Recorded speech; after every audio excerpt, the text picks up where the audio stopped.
Sneha steel and furniture centre Salgare. आमच्याकडे steel भांडी, संसार उपयोगी साहित्य, sofa set, furniture, cooler, dining table, आटा चक्की व इतर साहित्यांचे एकमेव ठिकाण एक, व्हरायटी अनेक। आता शुभ मुहूर्ताची सुरुवात सलगरेतील स्नेहा स्टील मधील खरेदीनेच। वाजवी दर, सजवा फर्निचरने तुमचे घर। सर्व साहित्यावर बजाज फायनान्सची खास सोय उपलब्ध। स्टील भांड्यांना 5 वर्षे गॅरंटी, तर फर्निचर साहित्यास किडवाळीपासून लाईफ टाइम वॉरंटी। खात्रीशीर खरेदीसाठी मिरज पूर्व भागातील एकमेव ठिकाण Sneha steel and furniture centre Salgare.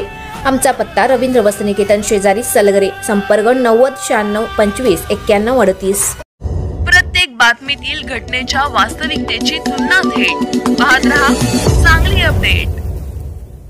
Jat तालुक्यात गुरुवारी दुपारी 4 वाजण्याच्या सुमारास झालेल्या वादळी वाऱ्यासह पावसाने अनेक ठिकाणी नुकसान केल्याची घटना घडली। यावेळी जत तालुक्याला पावसाने चांगलेच झोडपल्याचे दिसून आले। यावेळी जत तालुक्यातील वळसंग येथे वीज पडून 3 म्हशी दगावल्याची घटना घडली। यामध्ये वळसंग पासून 1 किलोमीटर असलेल्या सालेकिरी येथे महेंद्र दर्याप्पा सावंत यांच्या 2 म्हशी व वळसंग पासून 3 किलोमीटर अंतरावर असलेल्या डोंबाळे वस्तीवरील ज्ञानू डोंबाळे यांची 1 म्हैस वीज पडून ठार झाली।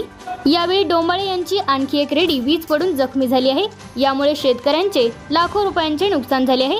यावेळी तलाठी भारत वाघमोडे व पशुवैद्यकीय अधिकारी यांनी घटनास्थळी भेट दिली।